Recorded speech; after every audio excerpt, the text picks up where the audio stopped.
Hello नमस्ते, जय माता दी।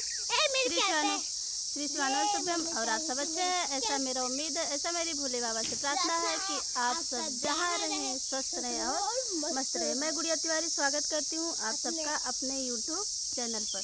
तो हम लेके आए एक चुटकुला गीत, बहुत ही शानदार धमाकेदार है और आप सब सुनिए और आनंद लीजिए। एक बहन अपने ससुराल से आती है तो भाई मतलब हाल चाल पूछता है, तो बहन क्या बताती है आप सब सुनिए ध्यान से।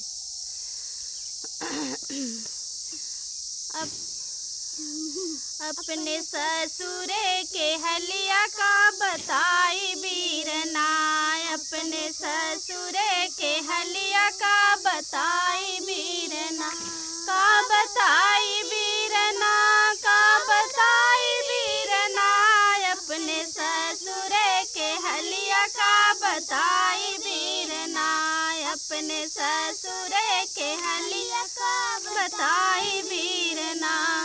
पहली बार जब गईली ससुरवा, पहली बार जब गईली ससुरवा, का बताई बीरना, का बताई बीरना, सासु जान जैसे बिटिया का बताई बीरना, सासु मान जैसे बिटिया का बताई बीरना, अपने ससुरे के हलिया का बताई बीरना।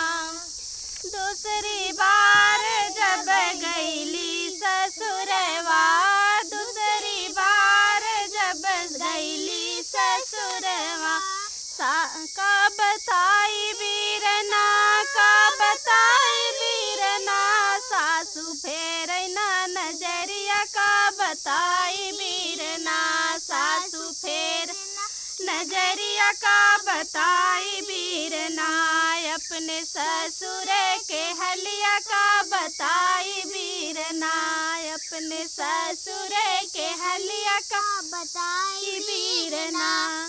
तीसरी बार जब गईली ससुरवा, तीसरी बार जब गईली ससुरवा, का बताई बीरना, का बताई बीरना, सासु घी नहीं मोरी रोटिया का बताई बीरना, सासु घी नहीं मोरी रोटिया का बताई बीरना, अपने ससुरे के हलिया का बताई बीरना, अपने ससुरे के हलिया का बताई बीरना।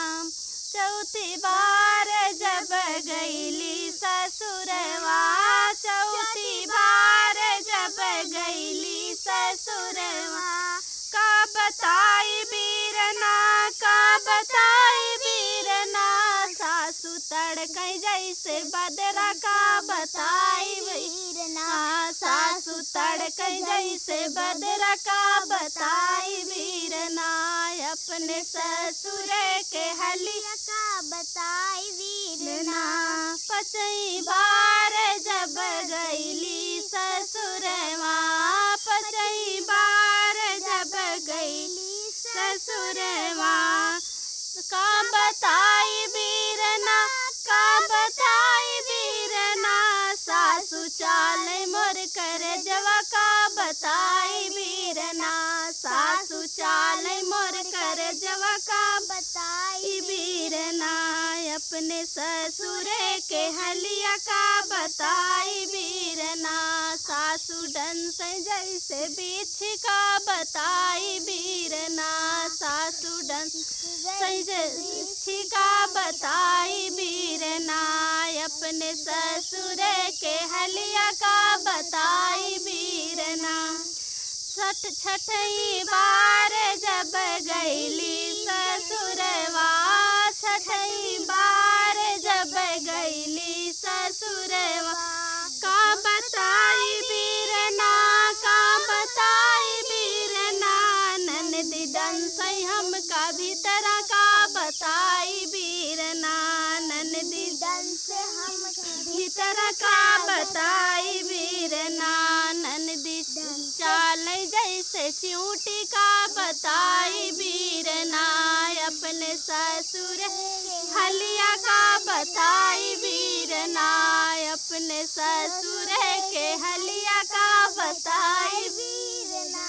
सतई बार जब गईली ससुरवा, सतई बार जब गईली ससुरवा, देवरा पकड़ई मोर कलैया का बताई वीरना, देवरा पकड़ई मोर कलैया का बताई वीरना, अपने ससुर के हलिया का बताई वीरना। धन्यवाद। और कैसा लगा मेरा ये चुटकुला गीत? बहन बताती कुछ नहीं लेकिन बता बहुत कुछ देती है। धन्यवाद।